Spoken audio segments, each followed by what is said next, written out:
तलाठीवरती जर का क्रॅक करायची असेल तर मित्रांनो PYQ करावेच लागणार आहे. या ठिकाणी आपण इंग्लिश ग्रामरचा पहिला PYQ घेतलेला आहे. Select the option that expresses the given sentence in passive voice.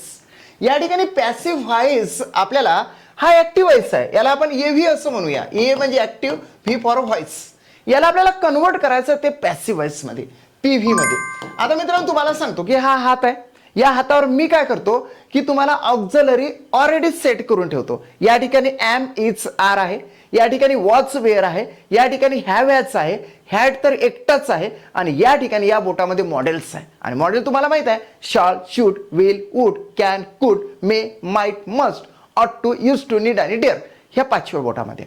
आता कशासाठी हे केलं आपण की जर मित्रांनो या ठिकाणी सर्वप्रथम काय करायचं की व्हर्ब आपण शोधायचं जो रीड्स आहे. रीड्स म्हणजेच हे क्रियापदाचं पहिलं रूप आहे. क्रियापदाचं जर पहिलं रूप असेल ना तर यातलं पहिलंच बोट घ्यायचं, ॲमिजारच घ्यायचं, हे घ्यायचे नाही. म्हणजेच आपण काय करायचं, कट प्लस सिस्टीमनं हा ऑब्जेक्ट आहे, ऑब्जेक्ट बिकम सब्जेक्ट होते, म्हणजेच द नॉवेल झालं, द नॉव्हेल. आणि लास्टमध्ये बाय माय मदर होते, बाय माय मदर.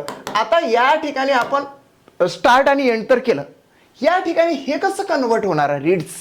आता रीड्स जो आहे क्रियापदाचं पहिलं रूप असल्या कारणाने आपण एम इज आर घेणार. एम तर घेणार नाही आपण, है की नाही, आर पण नाही घेणार, कारण की अनेक वचनासाठी आपल्याला आर घ्यावा लागतो. या ठिकाणी आपण इज घेणार. इज घेतला की याच्याला तिसरं रूप घ्यायचं, आणि तिसरं रूप तेच आहे, रीड रीड रीड. म्हणजेच या ठिकाणी READ घेतलं. हे V3 आहे मित्रा, आणि हा V1 आहे, लक्षात घ्या. The novel is read by mother, by my mother. म्हणजेच आपल्याला आन्सर काय ते बघा, या ठिकाणी answer the novel is read by my mother. So fourth option is the right answer of this question.